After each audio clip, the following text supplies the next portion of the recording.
Hello, all you hardcores out there. How you doing? It's Russ here from Porky's Corner, the biggest gob in sport. We say the things on here that nobody dares say. We're just waiting for Teddy from the lodge to come on. We all remember Terry, don't we? Andre Ward's best mate.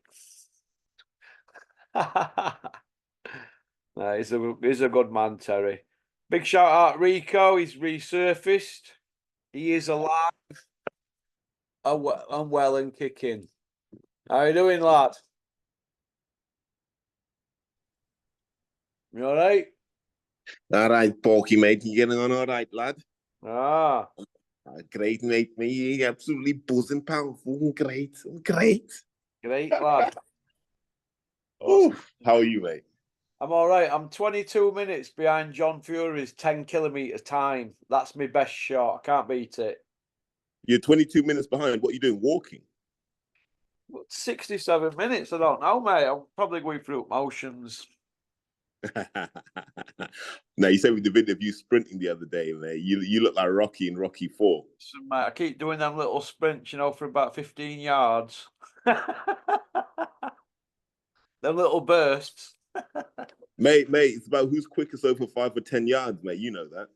I know, mate. First 5 yards is in your head, according to Dalgleish. So how you been? Mate, we had a club show last night, so I'm a bit knackered. Like with Ramadan and stuff, and like you're literally going from not eating that much to being at a show. So I didn't eat a lot yesterday, and I'm feeling it today. But we had a good turnout. One lad lost, which I was gutted for, but then the rest were all wins. Happy we got a win over West Ham last night, which I'm happy about. Yeah, that was a hell of a fight, actually. Yeah, it just goes to show, mate, boxing's a weird game. Like, I want to thank, if any of the guys from last night are listening, mate, got to thank everyone for showing up and helping us pull that show together. There was a point where we didn't know if we were going to actually do it in the end. And I think this doesn't get talked about enough, Russ. When people say, where are the future stars of boxing? And they don't understand it's a different era now, mate. Like, lads just don't want to fight. They need 8 weeks to prepare for one kid. If their toenails tickles a bit, they'll pull out. Do you know what I mean? Kids just ain't trying to fight 20 or 25 times. It's almost like they think, I'm going to save all of my fights when I get paid to fight. And it's like, that's not how the game works, mate. You got to accumulate your experience in the amateurs before you get paid to fight.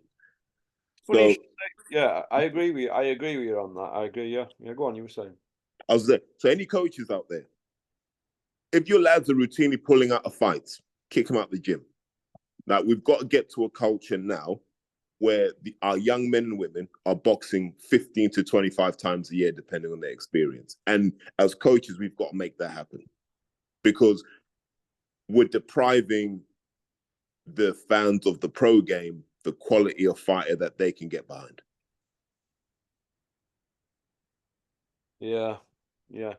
I spoke to Curtis Woodhouse this morning. He's the Adrian King. He's 1-0, isn't he? He's heavyweight, 19-year-old. Yeah. He's on Big Ron's show on April 6th. White Rhino's on it, but I think they're struggling to get Adrian, opponent matchmakers and that. It's hard, isn't it now? Phil Williams will travel. Give Phil Williams enough money, he'll come up for you. But Phil Williams is he's a hard night's work. He's not going to come to win, but he's a hard night's work because you have to really chop him down. You know what I said to him? Because it's a cost thing, this is what I said, right?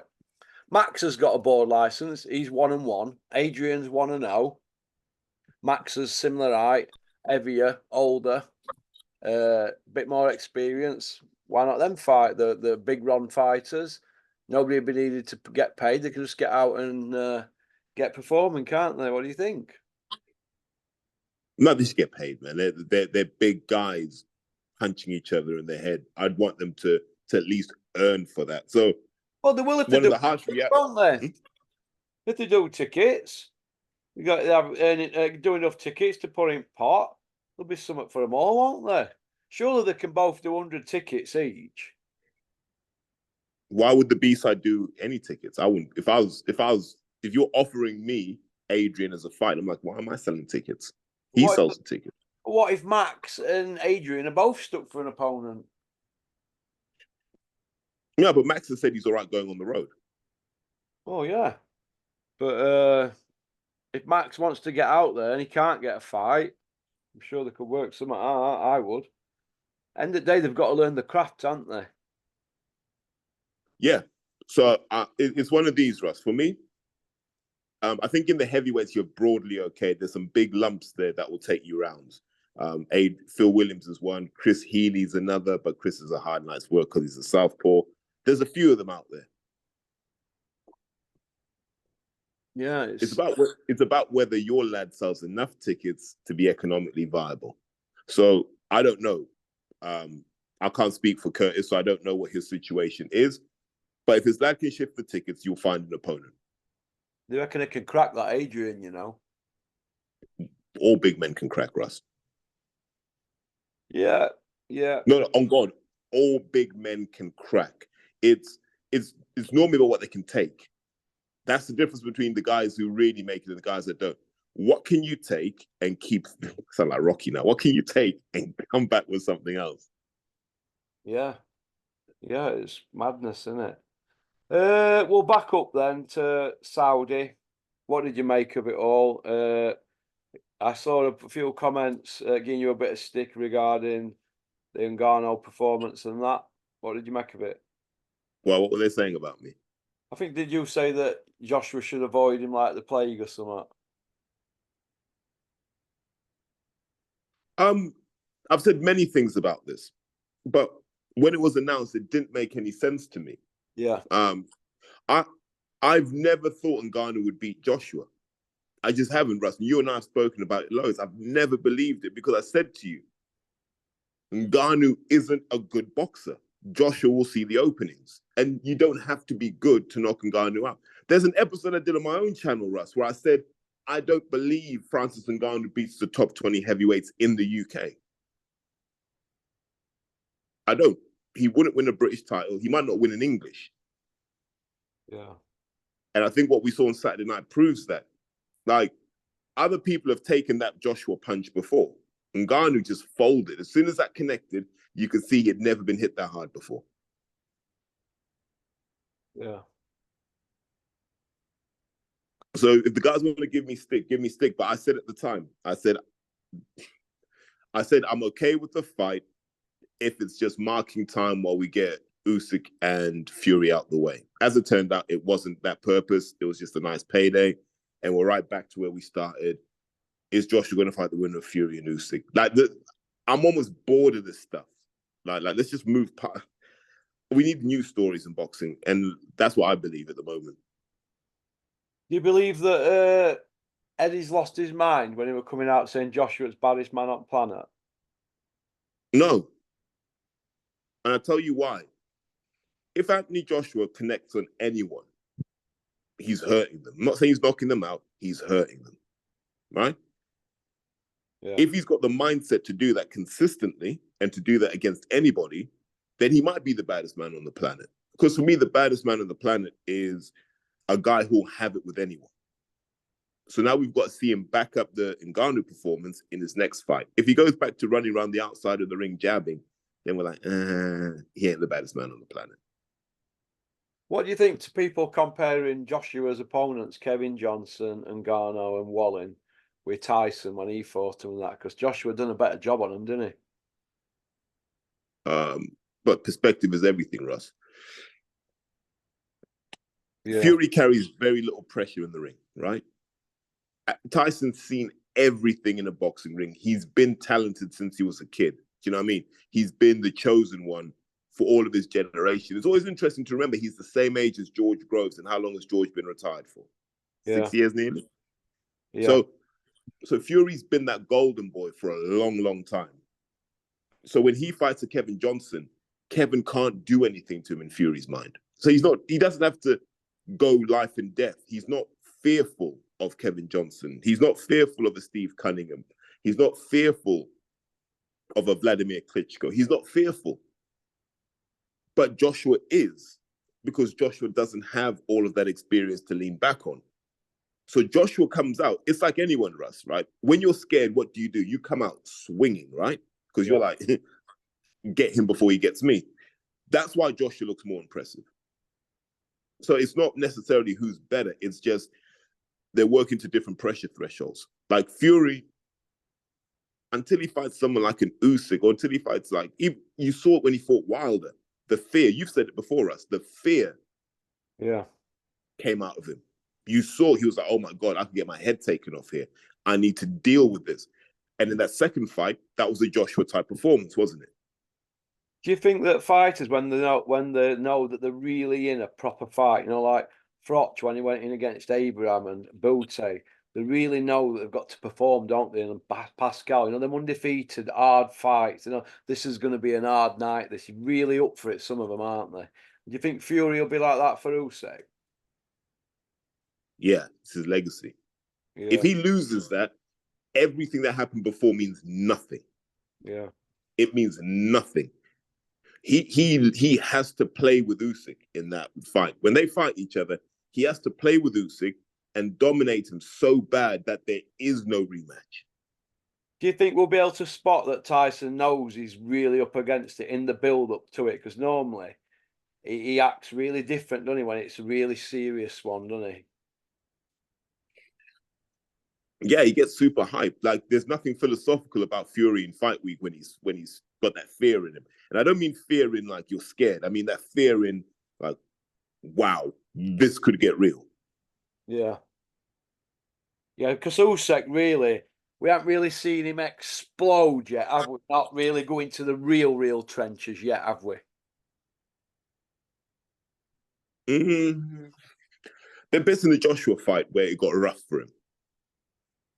In the second one, especially, there are bits in that second fight, it got rough for Usyk. And I think when you and I talked, mate, I said, you got a good poker face then. Who, Usyk? Yeah. Yeah.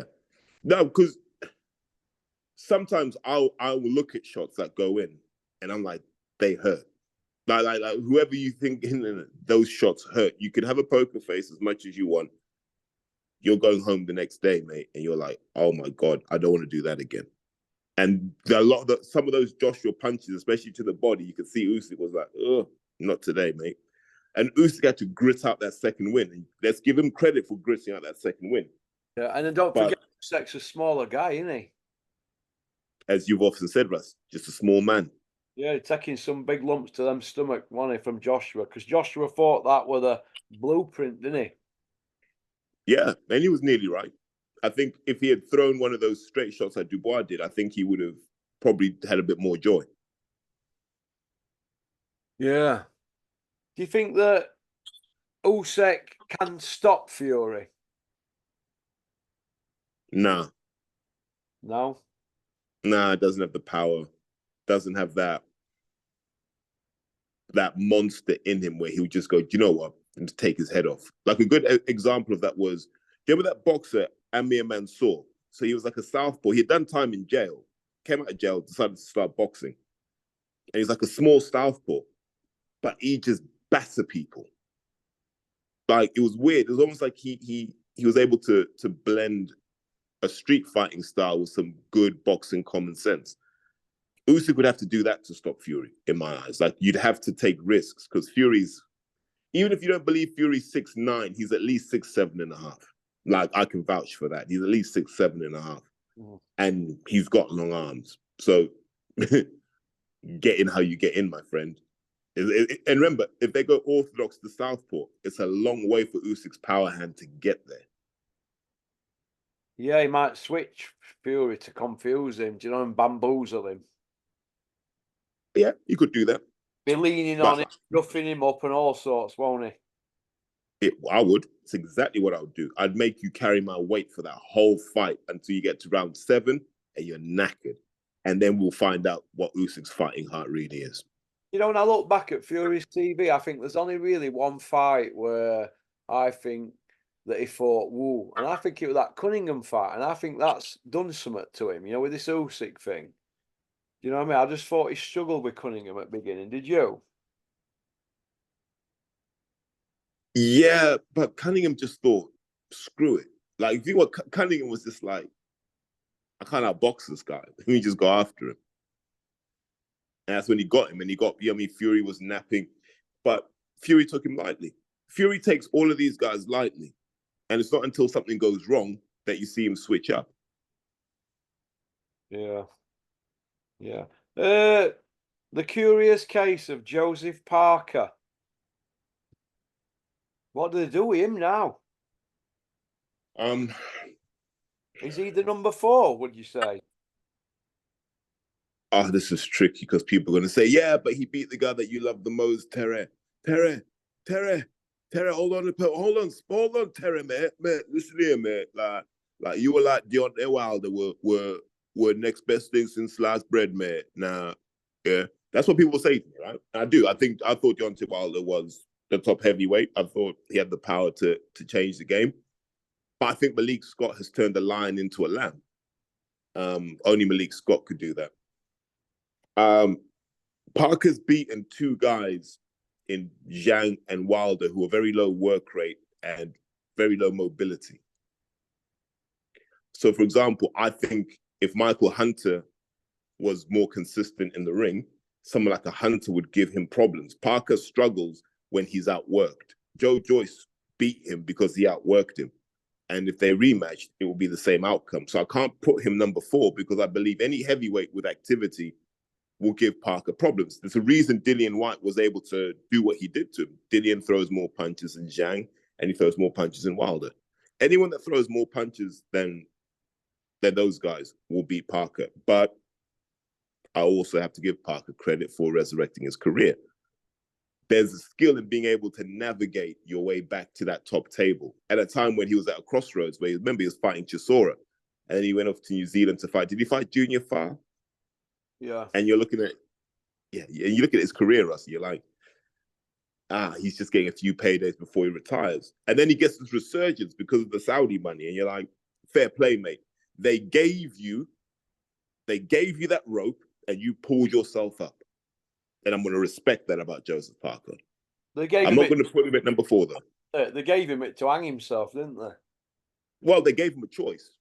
Hang yourself or pull yourself up. Yeah, he's done the business. Yeah, he's done everything that's asked of him, and that's all you can do in the sport. Just do what's asked of you. You'd have to say CV's up there, wouldn't you, really, now, wouldn't you, Parker? He's the new Derek. If you look at Derek's CV and you measure it by people he faced, forget the wins and losses, if you look at it by the people he faced, Derek's got one of the best CVs of the last few years. And Parker's now building that kind of CV. And I respect those sorts of guys because boxing needs them. Him, Takam, Chisora are a unique breed of heavyweight. Yeah. Little Johnny Bosch. What's his role now with Matchroom? Little Johnny Bosch. That's a good question. He's a bit frozen out, isn't he? Mm. Because they can't make easy fights for him. He's been behind Fabio Wardley in the pecking order for a while, so they haven't had a chance to build him properly. But now you look at it and you go, well, what do you do with Johnny Fisher? Do you put him in with Adelaide? The answer is probably not yet. So who do you put him in with now? There's no one, right? Unless you want to spend money. And if you want to spend money, you want to make sure you can make it back. And I'm not sure the Bosch army are as lucrative as we've been told that they are. And I think that's what's happened to him. He's got too good for the amount of money they're willing to spend. That's the conclusion I take, Russ. Yeah. The can man, Dylan White. Anybody who wants it can get it. He's back. He's done an IFL live. Oh, well, what did he say? He's on a Portugal license and contaminated and all that, and he's innocent and blah de blah. Big Malk's come out and said it's all systems go. So, what do we make of it all? Russ.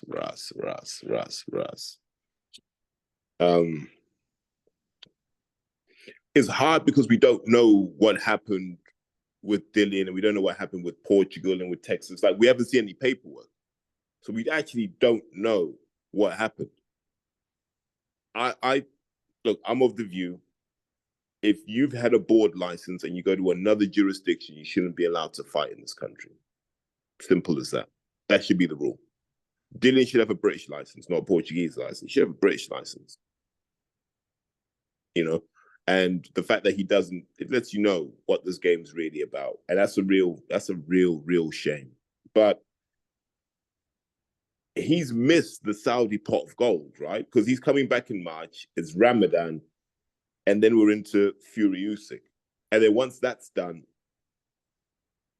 really it's just Joshua and the winner of that left. And then the Saudis are like, nah, that's a wrap.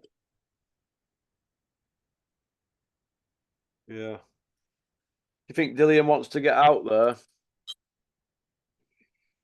Hey, who doesn't? Babe, you want to get out there. I mean, if the money's right, we're all going. Out there, mate. I'd end up coming back with no arms and legs. It'd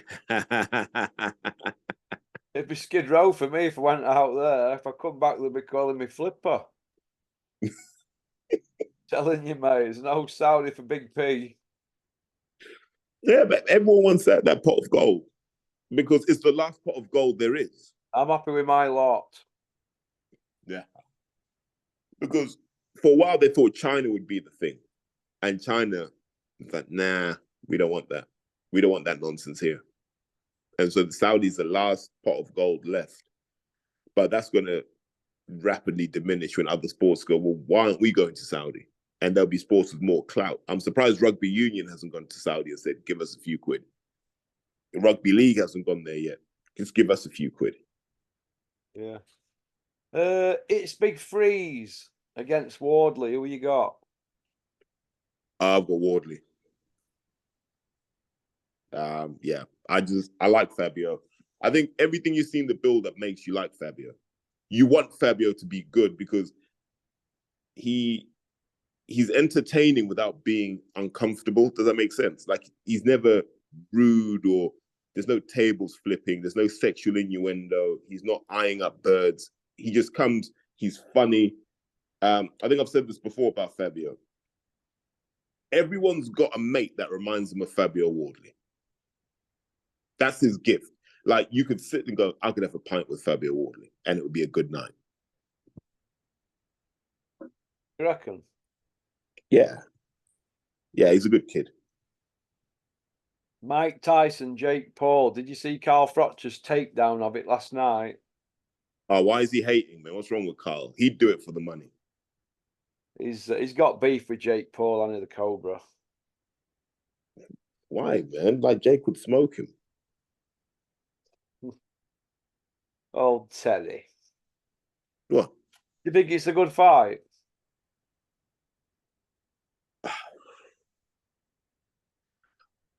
Here's the crazy thing, Russ. We've seen worse. Like, I watched Evander Holyfield versus Vitor Belfort, and I don't think anything can sink lower than that. This won't sink lower than that. I think they know what they're doing. They'll look after Mike. That's what I'll say. They'll look after Mike. Like, it won't be uncompetitive. That's how I'd put it. Yeah. Yeah. Old Mike, bless him. Bridgerweight. Tony Bellew trying to make Rosinski. Will this be like a domino effect with everybody else jumping on bandwagon if they get something going in Saudi with Bridgerweight? Hayes up for it apparently, for the right opponent. All roads lead to Saudi. They're even digging up 40-odd-year-olds. Where's it end, Terry? Okay, so I'm 100% confident if you took Hay Bellew and said that they're going to have another fight, it would do more numbers than any mainstream fight you could come up with now. Guarantee it.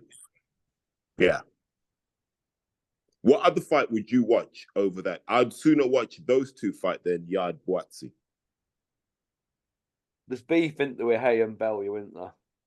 Nah, there isn't. Nah. They'll make money together. There's no beef. But you almost wonder, man, like, what are these guys doing with the money they already made? Well, David A burns through money. Everybody knows that, don't they? He eats out every meal. He buys what. No, people pay for that stuff. He doesn't. Yeah. Yeah, he was known for being careful with his money. For all his life, he's known for being careful with his money. Well, I hope he don't come back, because it's just embarrassing sport, these lot coming back, isn't it? He's like, where are these next lot? It's supposed to be his next lot of fighters. Can't keep going back to 40-odd-year-olds. But here's the problem, right? We've allowed the concept of the cash out fight. So what these guys now do is they go, the biggest payday for me is fighting another old guy. Instead of, I'm going to hand my name over to him. Because what should have happened is, well, actually, no, tell the truth. Bellew, let me get the chronology right. Lost to Usyk. Bellew fought Hay, then lost to Usyk, right? And that gave Usyk a little bit of a rub. Okay, cool. Tony did his job. Fury's not going to do that. Fury's not going to give his name up to like Ivan Ditchko or Jalalov. He's not going to give his name up like that. Do you see what I mean? He's going to fight someone like Usyk and probably retire. Joshua's not going to give his name up to anybody. And that's the problem we've got. So we don't build stars because we don't get to see the prospects beat the stars like we used to. Yeah, you wouldn't say Joshua's run of opponents to be going into a Fury or an Usyk fight. These last 4 fights would be like, he's back and all that, would you? Them 4 wins don't mean he's back to his best, does it? Here's what it does mean, though, Russ. It means that consistency is key, right? I think when you fight 3 or 4 times a year, you're back in terms of your own capabilities, right? You're back in terms of your own skills, your own gift. So you've got that. And if the other guys are inactive, you close the gap on them very, very fast. Yeah, I suppose, yeah. Sonny Edwards is saying that he wants Bam Bam. I think that's good. Do you? Well, the rematch. Yeah. Fair play to him. Balls of steel. Pardon? He's got balls of steel, mate. I like that. Just straight back in. Let's get it cracking. Yeah, I do. These Saudis, they're moving mountains, aren't they, to make these fights and that? That's brilliant. We're all happy with that. Can they move mountains to sort out judging? Why? Or is it still going to be the same? Well, can't they just sprinkle some money or something and get a better system going, or try something, or get better judges? Well, what could you do? Make judges accountable. But it's too late by then. So think about what it is. We've got two options, right? We get machines to do it, which then we didn't like before. And so we got rid of the machines and we said, right, we're going to just do it based on judgment. And once we do that, if we respect the judges, we have to respect their judgment. If we don't respect the judges, they shouldn't be judging. Yeah. Do you think judging is a problem? No, Russ, because like of every 1,000 fights, how many do we disagree with? 50? Yeah, maybe. That's a good number. Yeah. Dennis McCann. We were all up on him, weren't we, at one point? Can he go all the way? Okay, so let me say what I know without saying what I know. There were lifestyle problems for a long time in his career. Some of his own making, some from listening to the wrong people. If he hasn't fixed those lifestyle issues, he will stay where he is. Yeah. If he's fixed those, he'll fulfill his potential. His challenge is going to be, how do you harden up How do you become a physically stronger, more resilient fighter? You can already box, but if you notice, every Dennis McCann fight is the same thing. After about 4 or 5 rounds, he runs out of ideas. Yeah. Right? And so if I've got my coach's hat on, what I'm saying is he ain't got the physicality to do enough damage to stop people. We've got to teach Dennis McCann how to break people down so that when you get to round 7 or 8, they're ready to go. And I think, who's he with now? Is it Joe McInally? If he's up there, let him learn how to break people down. That's what I'd say for Dennis McCann. He needs to learn how to break people down, and he needs to make sure that his lifestyle lines up with his desire to be the best in the world. Yeah, because he's got skills, hasn't he? But everyone's got skills, Russ. Like, you know those footballers you see doing the freestyle tricks and they can do like a million keepy uppies, do it with their from the left ass cheek to the right ass cheek. All this stuff you can do. Yeah. What can you do when the pressure's on you? That's why we love Messi and Ronaldo, because in Champions League finals, they show up. That's what matters, right? Remember when Liverpool played Spurs in the Champions League final? Yeah. Where was Harry Kane? We don't remember Harry Kane in that final, do we? Well, it was Salah, wasn't it? Yeah. We don't. In big games, we know who stands up, right?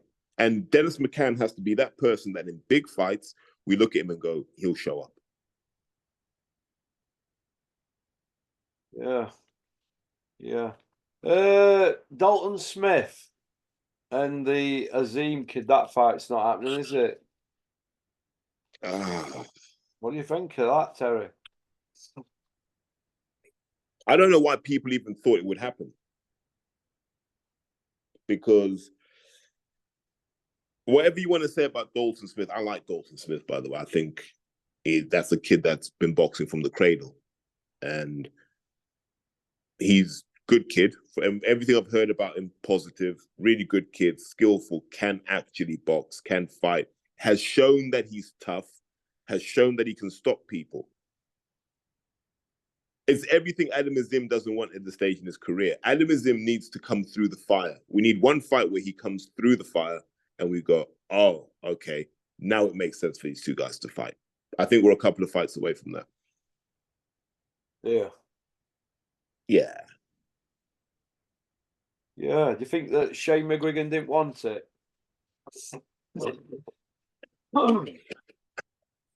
But we've got to separate, Russ, right? You know, this idea of not wanting it. They probably want it. It just doesn't make sense right now because you're giving all the advantages to Dalton Smith. Why wouldn't you take a bit of time to get some advantages on your side and then go, right, this fight's a bit more even now? Yeah. You want to go to part 2, mate? And we've got like 2 or 3 more minutes. Have we? Oh, yeah, my eyes are going. Sorry. What do you think of that Bakadir Jalilov? 6'7" monster, double world champion, Olympic gold, and now he's 14-0, 14 on Button Moon, Uzbekistan. What do you think to him? Olympic champion. Oh, mate, he was smashing people in the arms. Remember, he went pro, and then he came back to do the Olympics. They went back to being a pro again. We need a showcase fight now. Like, he's done 14. We need a showcase fight. Now you got to jump in with someone where we can measure you. You might have to jump in with a Tony Yoka, and let's see where you're at. Do you think if Wardley does it, it's Big Freeze, it's a good fight for It's Big Freeze? No, they fought each other in the Olympic semis because Fraze got bronze, right? I think he beat Fraze in the semis. Didn't he cut him as well? Well, I was thinking, like, you know, Fraze could just roll the dice. If he loses to Wardley and he's 33 in August, he's going to have to get a move on, isn't he, and start rolling dice proper Freeze, isn't he? Nah, he gets smoked, mate. Like, Jalilov will do a number on him. Do you think he'll be avoided, Jalilov? Until the Saudis put the money up, then no one's avoided. Yeah, that's how they'll bring him to the table, isn't it? Yeah, and he'll give DeBella a seat at that table. Yeah. Ben Davidson, man of the moment. You think he's been a good fit for him? I don't know. It's a tricky one, right? Things you got to give Ben Davison credit for. One, realizing that most UK trainers are lazy. Two, understanding where they're lazy. Three, taking advantage of that. That's what Ben Davison's done. He's gone, right, all of these British trainers are lazy. Yeah, they don't educate themselves. They don't do anything different. Sometimes they nick ideas off people because they don't want to give credit where credit's due. They're quite lazy and they like to steal stuff. You know, they do that, but they're not very good, generally speaking. I think you can go from the top of this country to the bottom. There aren't 8 good trainers. There just aren't.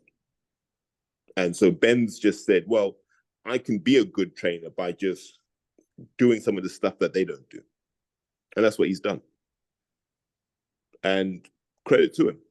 He goes to fighters and says, here's what you're doing well. Here's what you're doing badly. If you come with me, we can fix these things and you will be the person you want to be. I don't think he's created anything new in Joshua.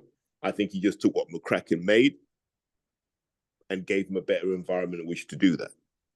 I'm going to come back to this point and then we can go to part 2 after this. Boxers usually need to be around other boxers. Like when Joshua was at GB, all he had was his sparring partners. That's not it, really. You want to be around other guys on their journey. Putting Joshua in around kids like Jesse Brandon, Pat McCormack, Jamie Shakiva, Chris Congo, putting him around that has put him in a position where he has to be a leader every day in the gym. He has to be a leader. He's not just a boxer. So he has to set an example now. And maybe that's brought out an extra 10% in him. And I think that's probably what Ben did, is simplify what Joshua does and gave him the right environment to do it in. And for me, that makes you a good trainer. If you know what needs to be done, you can get it done. Yeah.